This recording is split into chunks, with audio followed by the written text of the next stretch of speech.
Hello, everyone, and welcome to our panel discussion on parenting, teaching, and multilingualism. My name is Jennifer Euler from the Regional English Language Office for Russia, and it's my great pleasure to focus our attention this evening on issues related to raising multilingual children in our communities and in our families. This is the fourth meeting in this series on multilingualism. You can find recordings and information from our previous meetings on some of the American Center Moscow equities on social media and elsewhere. I want to give a special thank you to the American Center in Moscow for all the support that they've given to this project and for facilitating such wonderful meetings with a great audience. I also want to say thank you to our three fantastic specialists. You've been able to hear webinars from Edith, Angela, and Amanda throughout the last month as we gear up to go back to school and think about focusing on academics. You can find some of the previous webinars if you want to go back and watch or rewatch on the American Center Moscow YouTube channel, also Contacte. You're also welcome to get in touch with the Regional English Language Office if you're interested in this or other programs. We'd love to hear from you and are always thinking about what will come next.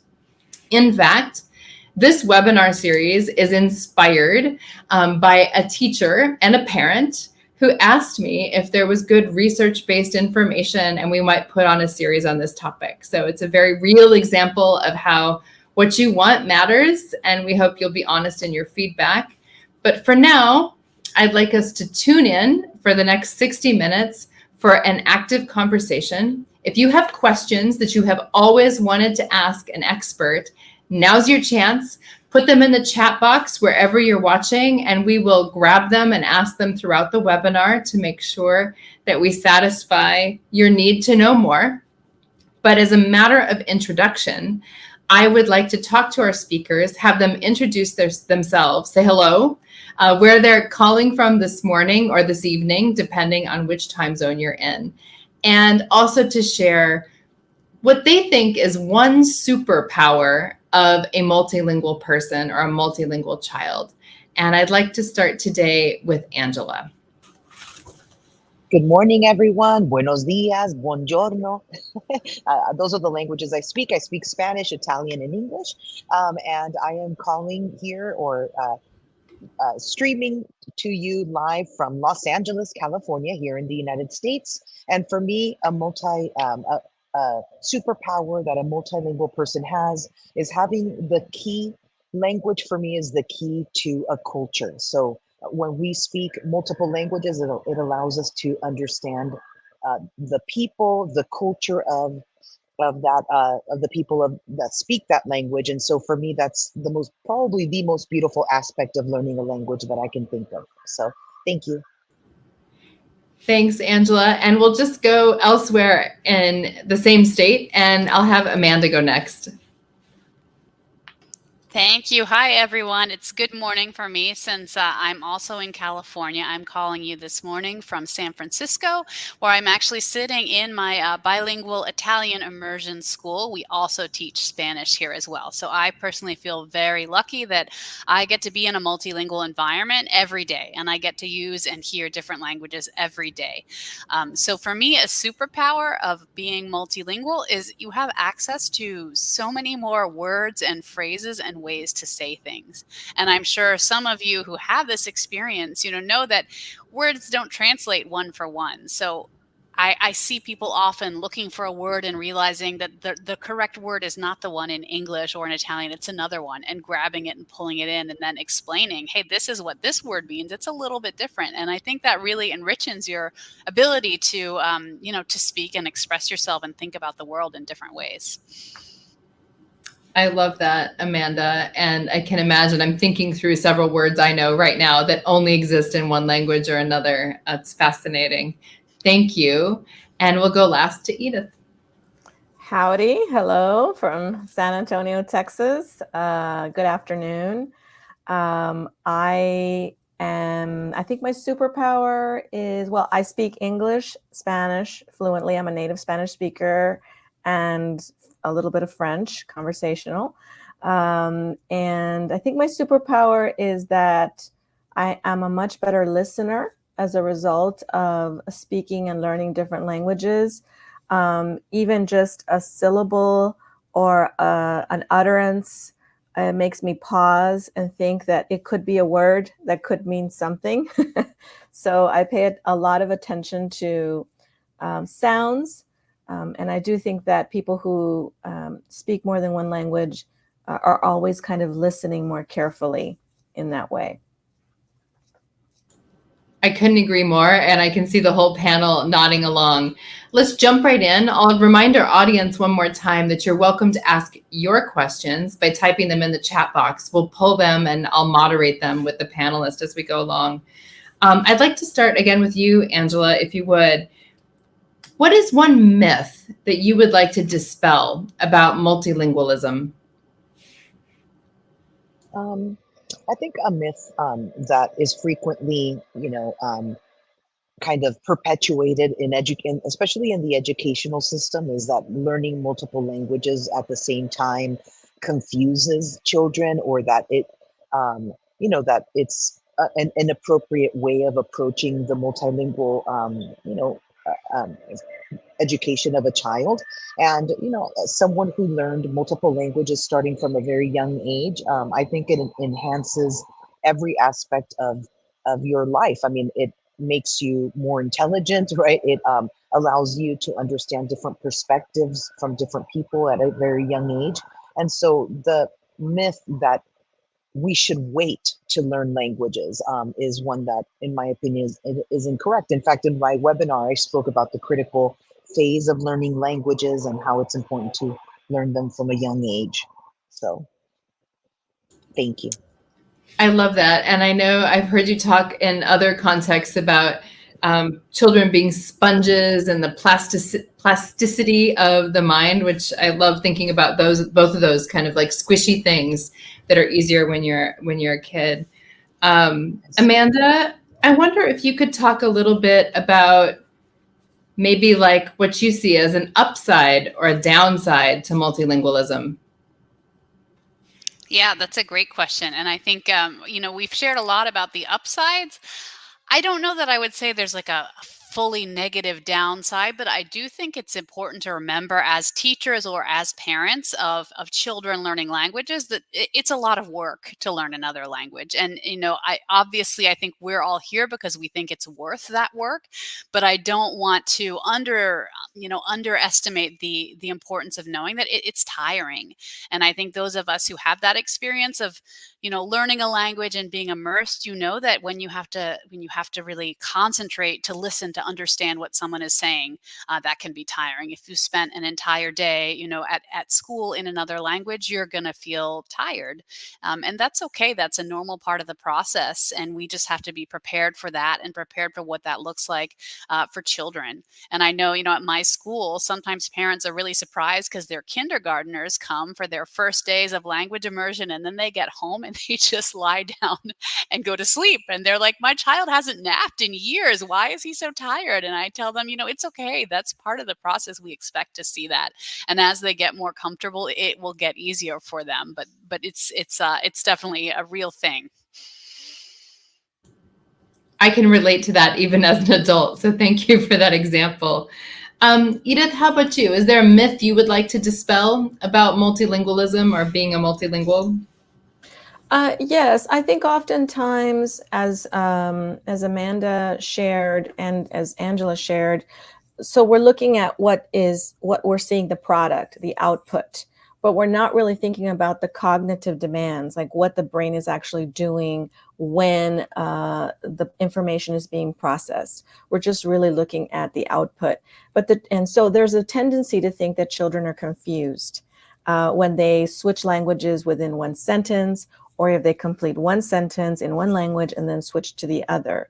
But actually, that kind of code switching is a demonstration of mastery, because it's actually very complicated to be able to get the syntax correct, the word order correct, and to do so and substitute words correctly.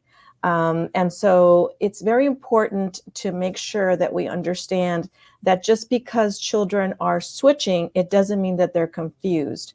2 languages or 3 languages are constantly in negotiation, and especially young children, they focus on the concept, understanding, oh, this is a tree or this is a flower, and then the vocabulary is just that. They're labels that they're acquiring as they're moving forward. So they're not confused.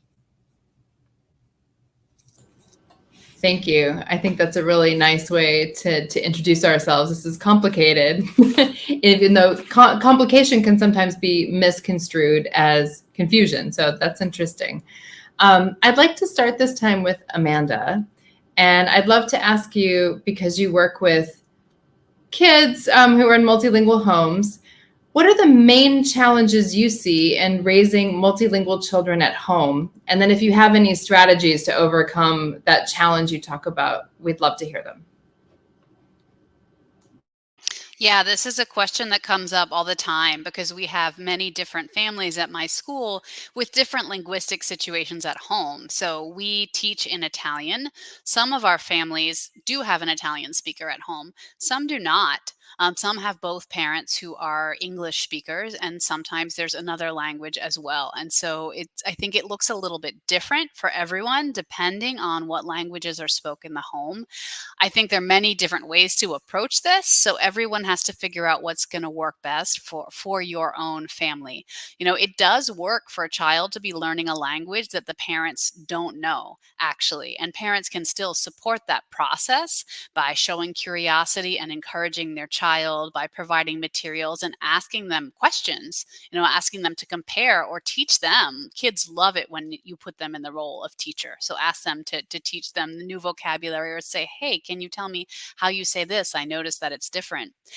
I know some families do, if they have 2 different languages spoken at home with both parents, sometimes one parent will speak one language with the child and one parent will speak the other language with the child. That can work well too. As we were saying with other things, it's a bit of work for everyone. So you really have to think about whether that will work with your family. You can also do it based on place, because that's the way multilingual brains work. Is languages can be associated with a particular person, but they can also be associated with a particular location. And I think I told this story in my webinar, but I'll bring it up again here because it really sticks with me as a great example of this. Someone I work with is an native Italian speaker with a native English speaking husband. They grew up in the United States. They raised their kids in the United States, and they designated the car as the Italian language speaking place. In the car, they always spoke Italian. And she shares that to this day, her kids are grown up, but when they get in the car, they automatically switch to speaking Italian. So I think it's important to know there are a lot of different ways to approach it, but it's helpful to be mindful and thoughtful and consistent, and think about what we know about how multilingualism works in general and how we can apply that to language learning. I love that example. And I would like my car to speak Italian with me too. Why don't we go to Edith next? And I guess, Edith, I'd love to hear from you a little bit about what you see those challenges are, and if there are any simple practices that parents or teachers or caregivers could do to help them learn and maintain interest in language. We'd love to hear them. Sure. I think that it's very difficult with regard to the intentionality, because we will it's our nature to go to what seems easier. So if I can't think of the word, I might just go ahead and substitute the other word, or I might feel a little bit of frustration if I'm speaking to my child and I want them to learn that second language and they just aren't using the language. So the consistency, I think, is a challenge. And I think it's very important to make sure that children value each language. So there could be a lot of intentionality with that. The consistency matters. So it could be alternating days. It could be the individual. It could be, as Amanda said, the location. Any of those things are good suggestions to foster it. But I think it's really, really important to remember that even if your child is not saying what you want them to say in that language, that doesn't mean that they're not processing or retaining the information.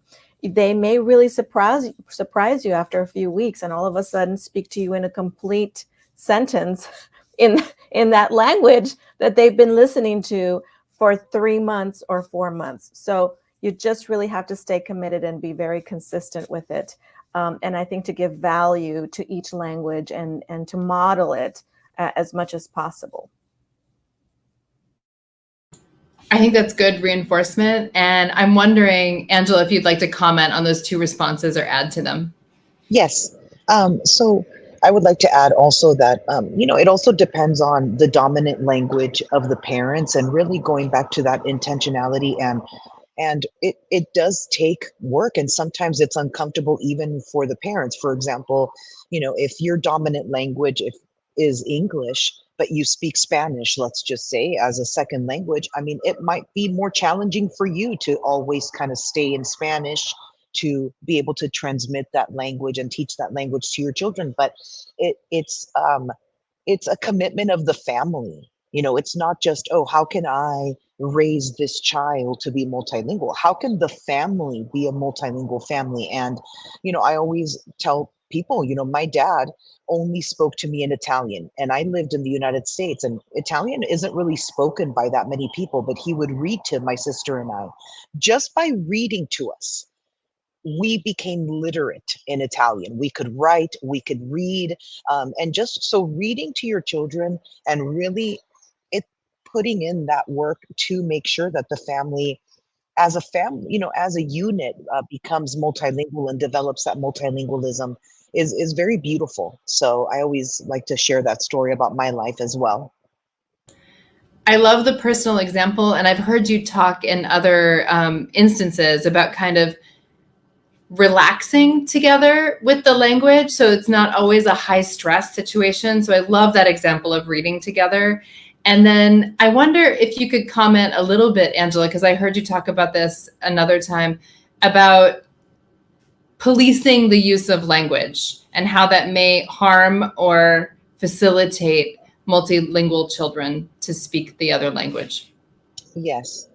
I always teach my university students that there's two types of language learners. There's the high output language learners and low output. And when high output children are the ones that take risks. They're the ones who, they're not afraid to use the language, whereas low output students sometimes have those aspects of their personality, or just the environment is perhaps an environment that that instills that fear. So I always tell the story that I was a very high output child and my sister was not. So my parents, I mean, they would I wouldn't say police our language, but they would definitely like correct our language use. And sometimes, you're in an environment where perhaps you're using the language incorrectly. Maybe people laugh, when we would go to Italy, maybe, things like that. And my sister, sadly, she never would take those risks with the language. And she actually did not become bilingual in Italian. So her language in Italian is very minimal. And so, we can correct language, but we want to make sure not to, just right away shut the child down, because that will cause the child to not try to use the language at all. So I think that's important to talk about individual differences within a family. And I mean, it's kind of like, I know families that only have exotic foods, and then their children grow up and they want nothing to do with exotic foods. They just want potatoes and meat or something, normal. So everyone's a little bit different. I'd like to shift just a little bit to thinking about slightly older kids. So maybe like teenagers or middle school kids. And this common phenomenon, which is learning content in English. So maybe learning science or mathematics or technology in English instead of learning it in the first language, which in many cases for our viewers is Russian. Whoever would like to answer this first, you can let me know, but I am curious if it's possible to catch up. So what does that look like when you're learning content in a language and the language at the same time? Is there a point at which you can synchronize your knowledge across the two languages, or is there some sort of, gap or maybe some transfer that takes longer? I don't know. Amanda, are you going for that? Yeah, All right. I can start on this one because this is, this is how we teach at my school, because we teach content area in the second language. And I do think it's, like everything we've said, it depends a bit on the individual learner and on the context. But I think when teaching content in a second or third additional language, we can teach them both at once, but we have to be mindful about it. So the language instruction, if, for example, we are teaching social studies in Italian, we want to think about what's the vocabulary that the students are going to need in order to understand that content. And we also want to know that we're not going to be teaching everything all at once. That's a thing that we talk about often with teachers here. We say, remember, it's not everything all at once. You need to focus on something in particular. So it may be that, as you're structuring your lessons in social studies, there's one lesson that focuses on the vocabulary that you need to talk about this topic. There's another lesson that focuses on the writing process and how you're going to write about the process. And there's another where it's an oral conversation and you're building those particular skills.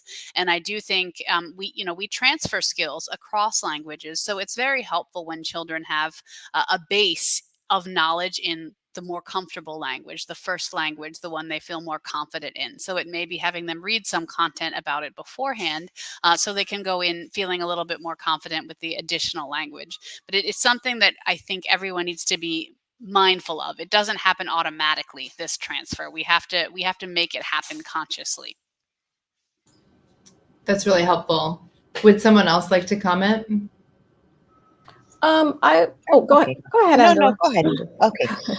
Yeah, along the same lines, when we teach content, so I always talk about the trifecta of content, language, and literacy, which is kind of what Amanda is talking about. So when you teach content, you have to scaffold the teaching of language. It doesn't happen by itself. You have to include practices to be able to incorporate speaking, listening, reading, and writing.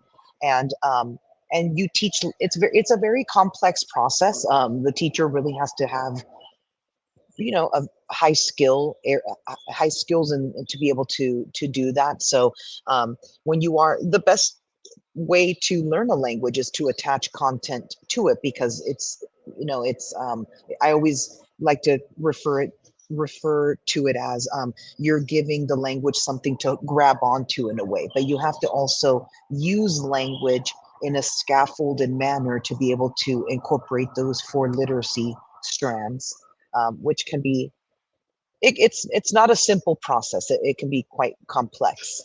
So hopefully that helps a little bit. Thanks. Edith, you want to chime in? Yes, I would just add that I think sometimes we think about all the things that we want to teach, but it's important to think about what we don't necessarily need to teach. So when we're trying to develop second language, I think we want to focus on vocabulary for sure. If you're focusing on content, literacy is the foundation, and vocabulary development is the foundation for everything else. So if we know that the child is reading at a age-appropriate grade level and they're acquiring vocabulary on a regular basis, then all of those skills are applicable throughout. But also the experiences have to be meaningful. So when we're talking about teenagers and adolescents, we want to engage them in those experiences that are meaningful to them. So it could be music, it could be a conversation with my buddy, it could be, that's another thing. It's really, really important to keep in mind that language classrooms are noisy and they're always talking. So you have to have language opportunities, and you have to foster a linguistic rich environment in order for that to happen, because it could be that when they leave the classroom, that may be the only opportunity they have to actually use that language. So it's very, very important to foster those social interactions, which they will likely remember. I love that, Edith. And I'd like to dig deeper with you for a minute on kind of how you can encourage children at various life stages. I think you started, and we could go a little bit further. For example, what can parents do if, for example, they have a toddler, the parents speak English fluently, but they're Russian speakers in their daily life, and they tend to switch back and forth because, well, Russian is probably more efficient as a first language versus a second language.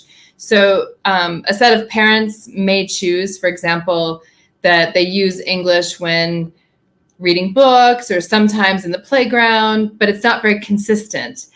What are maybe some easy way for parents to encourage that multilingual upbringing? And if you have maybe a very specific idea of what it could look like or what has worked for some parents, I think that would be helpful. Sure. I mean, I've used this strategy in my personal life with my children as they were growing up, and then as a dual language teacher as well. And that is that we do want to create an endurance for exposure to the language. And when we're first learning another language that is completely new to us, for example, when I studied Russian, it could be exhausting, just even listening to it and understanding the patterns. And so in order to increase that endurance, you start by having a very structured and consistent time. And your goal the first day could be, let's just listen to it for 5 minutes. Let's just try speaking it for this amount of time, and then increasing it over time. And as you move forward, that kind of consistency does improve, and that endurance does improve.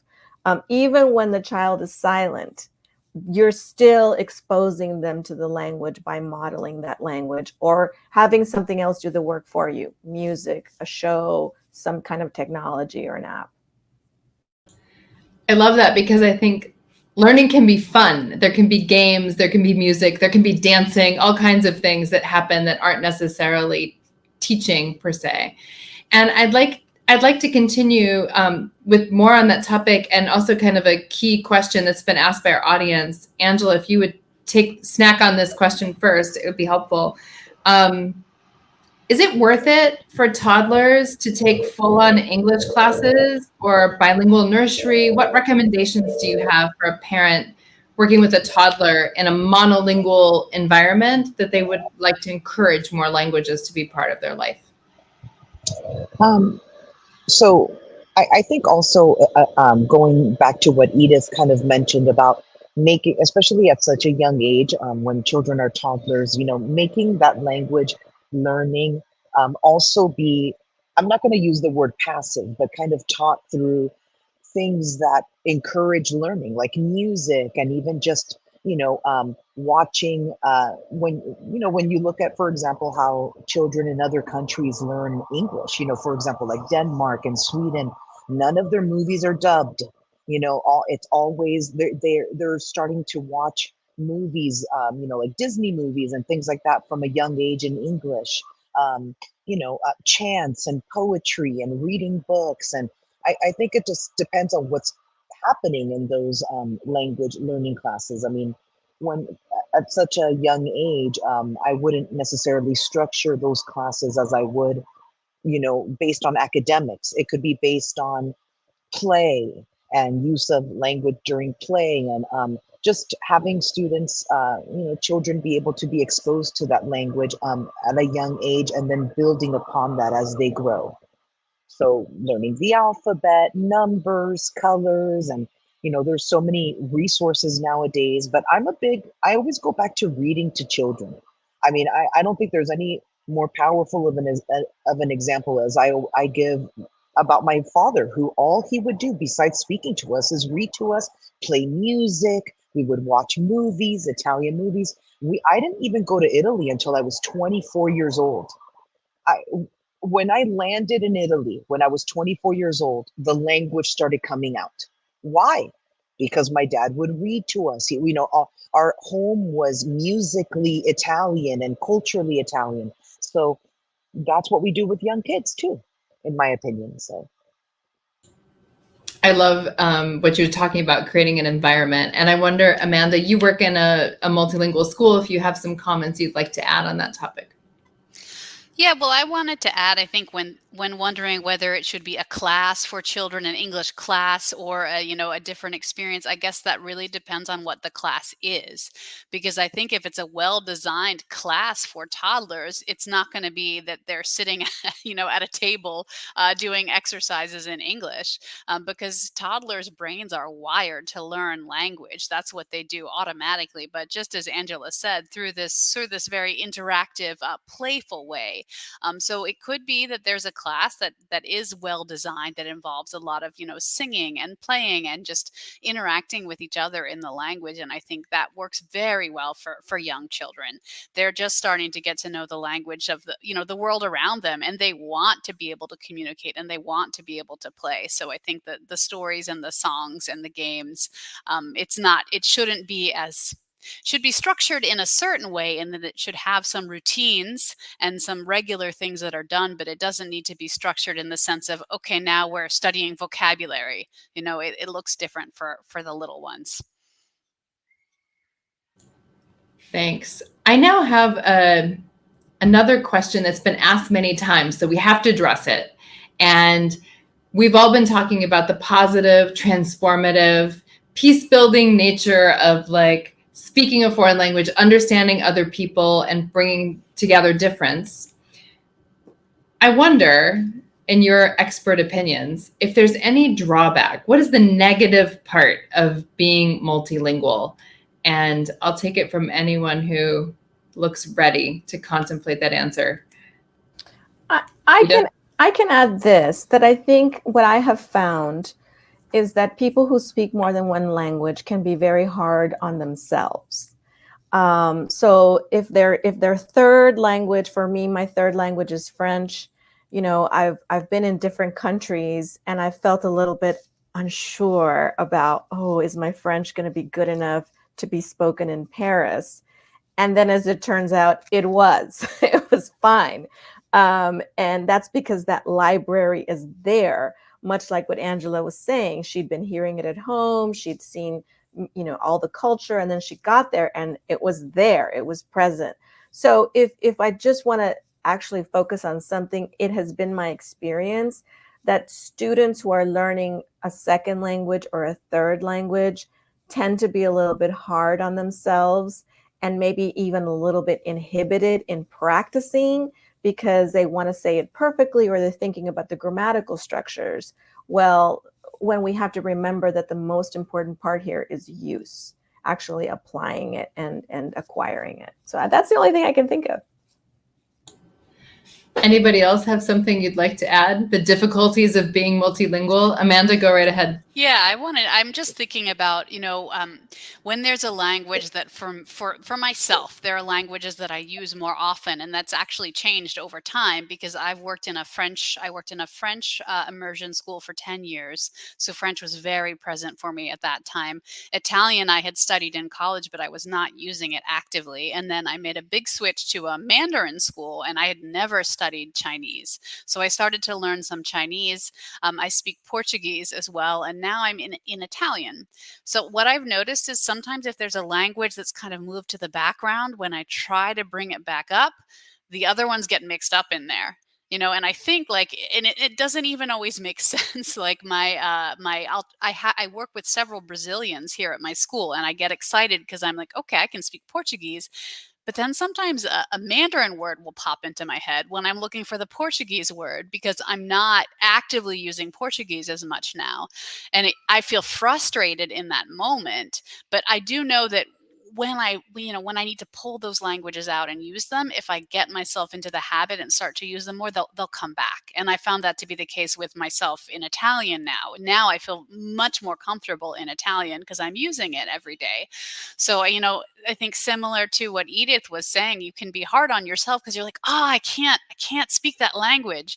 But I think it's knowing that it will come back when you need it, but you do need to get a little practice to kind of get in, sort of the flow of using one of those languages. Thank you. Angela? I just want to add that at least for English speakers, languages are kind of labeled by category in terms of how many hours it takes to learn them. So I don't think there's any drawbacks or negatives to learning a language, but there are challenges in terms of some languages over others, which I think Edith and Amanda have kind of alluded to as well. So, for example, Arabic is a category 4 language because it takes more hours to learn Arabic compared to Spanish or, German, which is a category 3 language, for example. So, in terms of English speakers, languages are ranked by category. And so when you learn a language, sometimes, for example, for me, I've tried to learn other languages because I'm fluent in Italian and Spanish, but yeah, I think not know I didn't know how difficult it would be to learn a language like Arabic or Japanese or Korean. Those are very complex languages compared to the Romance languages that I already know. So knowing how complex some languages can be in terms of how many more hours it takes to learn them, it's quite fascinating, actually. If you want to hear more research about that, you can look to the American Council for the Teaching of Foreign Languages, and they write a lot about the categorization of languages. Angela, I actually just want to dig down a little bit on what you've just shared, because it's a persistent question both in the chat and then what we received before the webinar, which is, what is the threshold? When are you bilingual? When is it enough? What if you only understand and do a little writing, but you're not confident speaking? Do you qualify as being a bilingual? What does it mean exactly? I think this is a complex question because I always like to use the word multilingual because I think multilingualism, it has to do with really the use of language. I mean, for me, for example, my dad passed away 3 years ago, so I don't hear Italian anymore. When I go to Italy now, it's much more difficult for me to use a language. I will never lose Italian because it was my first language, for example, but it will, the less I use it, the more I'll lose it, as I used to tell my students, my young children students. And so multilingualism, it's a lifelong journey. So if, sometimes I'm able to, like, I lived in New Zealand for quite a long time and I learned Te Reo Maori. Would I say I'm fluent in Te Reo Maori? No, but I understand quite a bit of it. So I say that that's part of my linguistic repertoire, as I like to call it. So um, it all forms a part of our multilingual identity. So I don't know, I don't like to kind of say, oh, am I bilingual enough? It just forms part of your linguistic identity. And then it's up to you and how much you use that language and learn about its culture and travel to the countries where these languages are spoken, which is very important. And we never talk about that, but there's countries where these languages are spoken. And if you want to, and there's multilingual speakers in the countries you may live in. So yeah, that's how I see it anyway. And I think you spoke about that a little bit in your webinar as well. I know all three of you have touched on it, so it'd be a good point for our audience to go back and look at some of the recordings. We have a few questions. I want to make sure we get to them, and then I also have my questions. Amanda, there's a question about either a parent or teacher, if they're working with a student using the second language and the student or son, daughter, does not want to respond in the second language.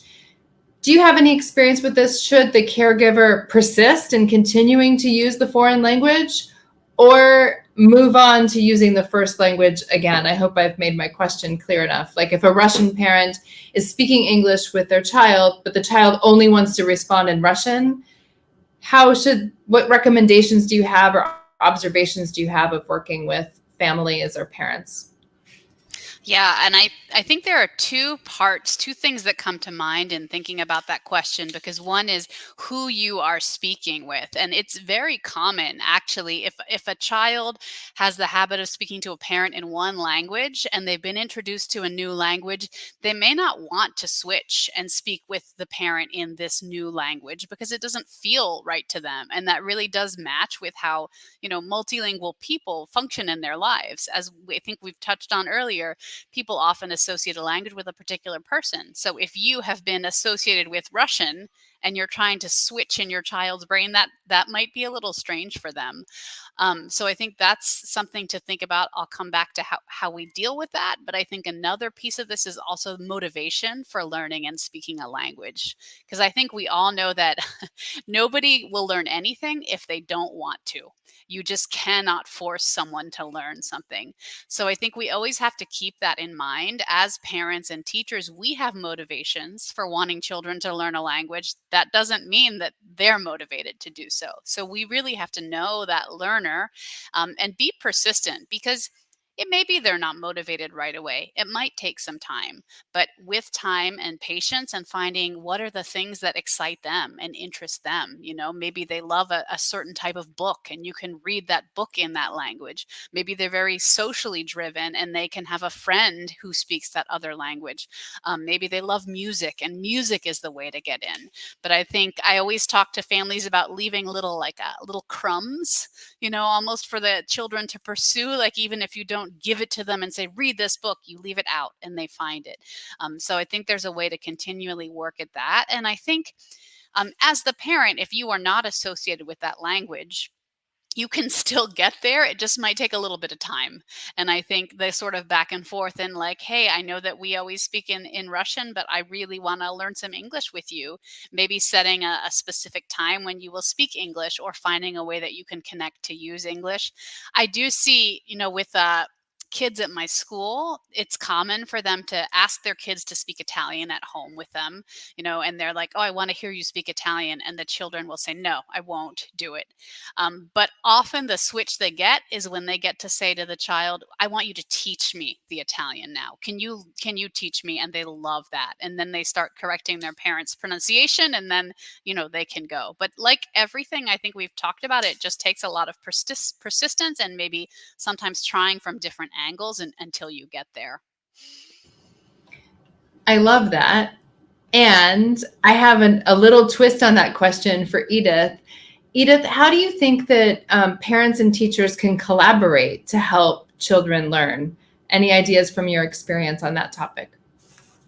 Yes, I think it's important for parents and teachers to remember that learning is it's emotional, right? It's if somebody asks us a question and we know the answer, but we don't know the answer in that language, we can feel a high level of frustration, and we may not feel necessarily very positive at that moment. So I think it's important that teachers and parents are together on this in terms of supporting the child and accepting answers, which can happen in different ways. So for example, did you understand my question in the language I spoke, but you can't tell me verbally? Maybe you can draw it, or maybe you can write it, or the other way around, right? I expect you to write it.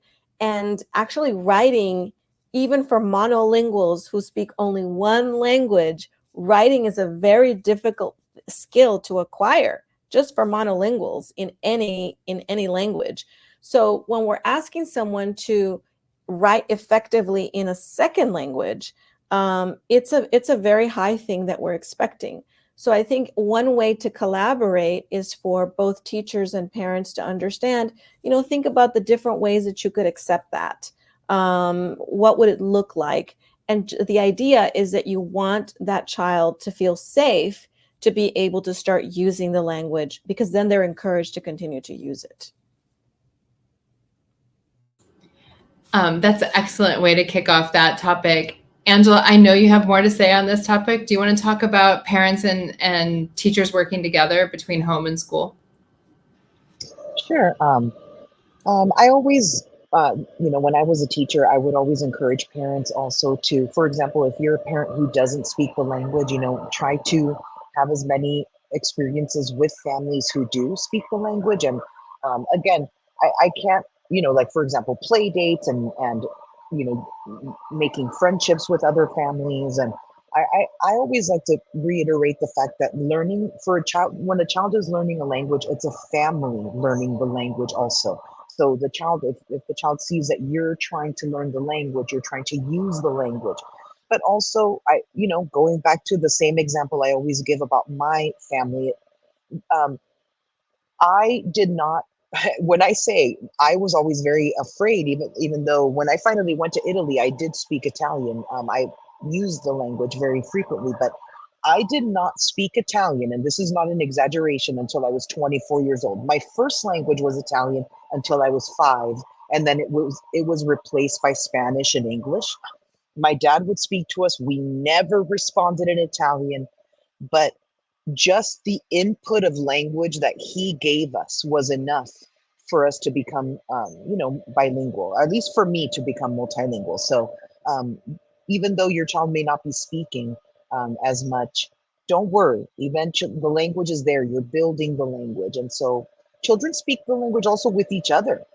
When I would go to Venezuela, where I'm from, I was raised in Venezuela. I would speak Spanish to my friends, and it's less scary to speak the language with your peers than with adults. Thank you for that. And I am noticing the clock that we're winding down already in our webinar. So I want to invite those of you who feel like your question was not answered to ask it again in the comment box. But I'd also like to do a full round robin with all of our specialists to ask them for some advice.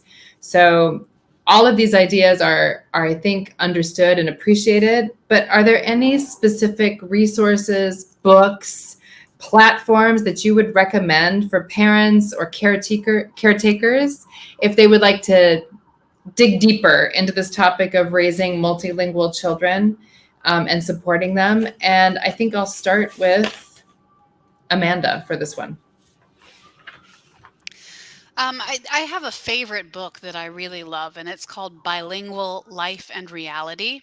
And this book for me just like changed the way I thought about being bilingual and multilingual. And so I think to understand like what it actually looks like as a person who's educating bilingual, multilingual children, because I had this idea in my head for a lot of my life of this, goal of fluency, whatever that meant. Like I must be fluent, I must speak perfectly. This book really changed the way I thought about what it means to be bilingual and also what it looks like if you study bilingual, multilingual individuals. How do they actually communicate? Because for me, that makes me think about what are we trying to create with these children? What is our aim and what is our goal? And I think it's a wonderful book, and it's very readable with a lot of concrete examples. Thanks. I'll repeat that again for our audience in case you didn't catch it. The name of the book is Bilingual Life and Reality. And it's an excellent suggestion. I know there's a lot more to uncover. And if you can read, sometimes you can come back to concepts and think about them a little bit more. Angela, how about you? Do you have a resource or a place that is your go-to in learning more about this topic? Yes. I put in the chat, I always like to go to the Multilingual Learning Toolkit.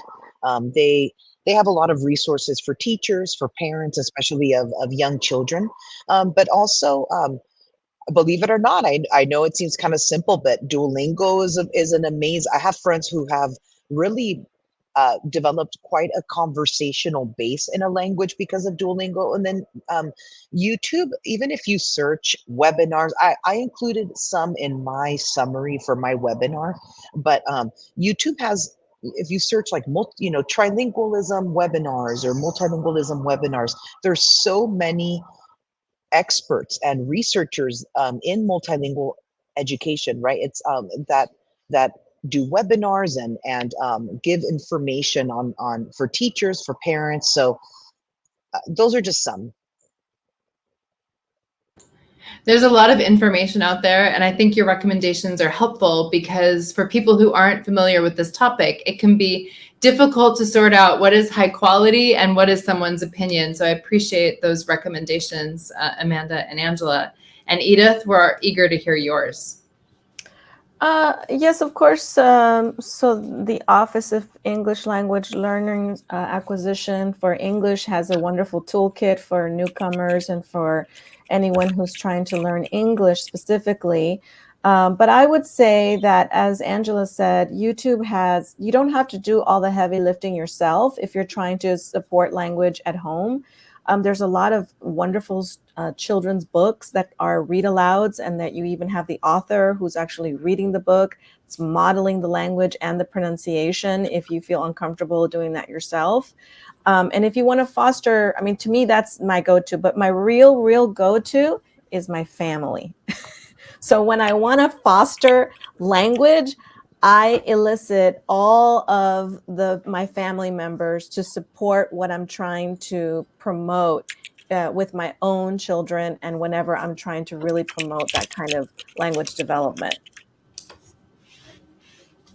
Those are really great resources, and one that I think are useful for our community. I know things pop up in my news feeds about being multilingual, being bilingual all the time. And so my eyes are open. Sometimes when you find one good resource, it leads to a bunch of others.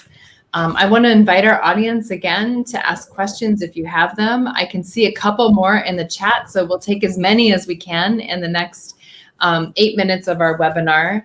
So I have a question here from Multilingual Family. We've got Russian, Italian, and English. They live in Italy. The parents, one of them speaks Italian fluently. The other one, the two partners speak different home languages and use English as a lingua franca. So at home, they're mixing 3 languages all the time: Italian, Russian, and Spanish. And family friends meetings are in Italian because that's where they live.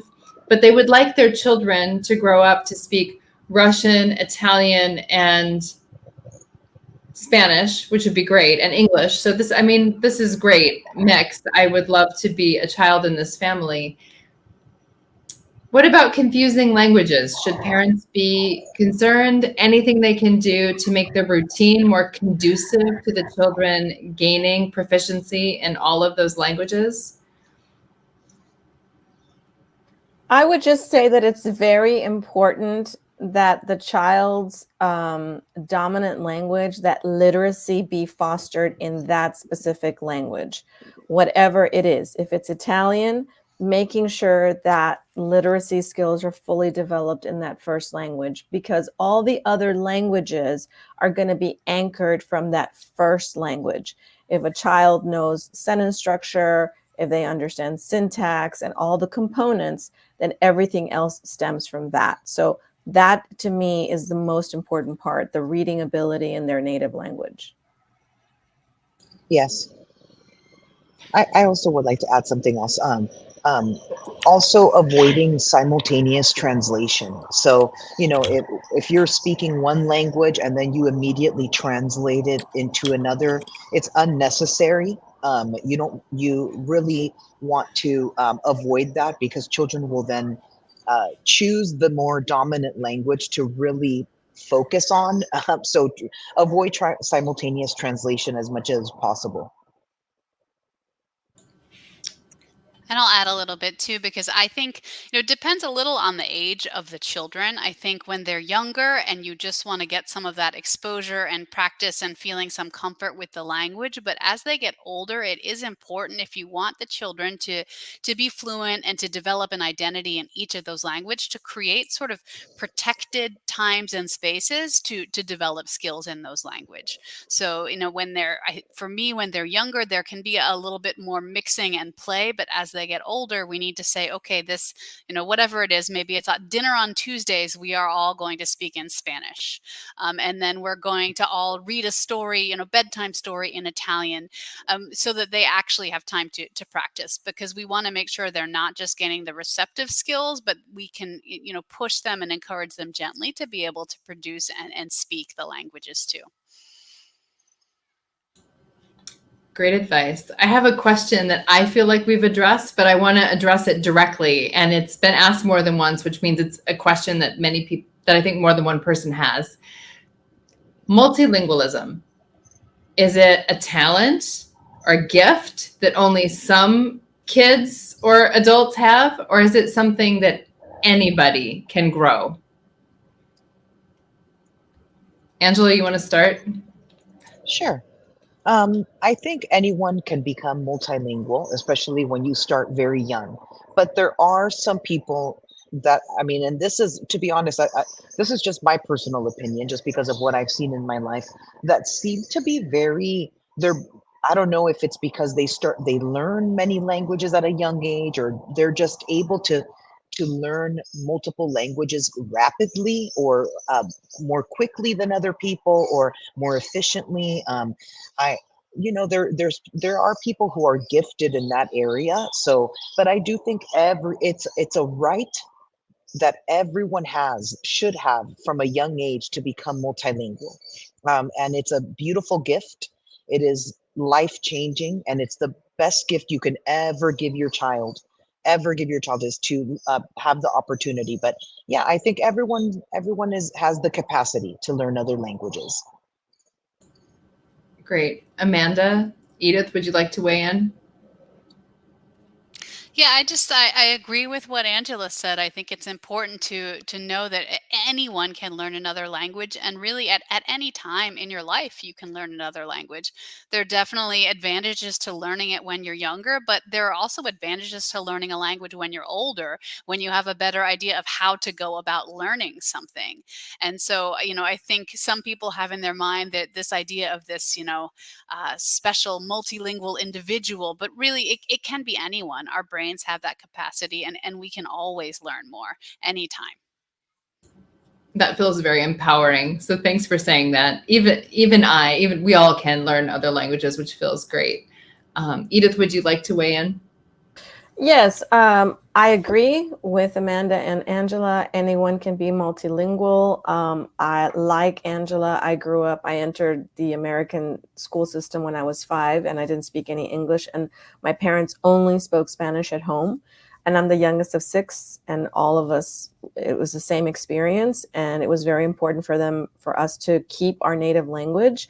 So it has to do with opportunities, exposure, and people who grow up being multilingual. It's because of that. It's because of that language-rich environment where it's fostered and promoted and supported. Well, that is such an empowering note for all of us to finish on. I want to thank our panelists for a really interesting discussion, and also our audience for tuning in and being so active and proposing your own questions and being engaged in this topic. Thank you also to the American Center Moscow. It's been a wonderful evening. I feel very excited and empowered and better equipped to think about this topic. I would invite our audience to go ahead and fill out the survey that the American Center Moscow has provided. We listened to all of your comments, so if you would like to learn more about this topic, or there's another burning topic that would be of interest to you, we would welcome it. It's always a pleasure to partner and to see people interested in supporting the teaching and learning of many languages. So thank you very much, and have a great evening, everybody. Happy learning.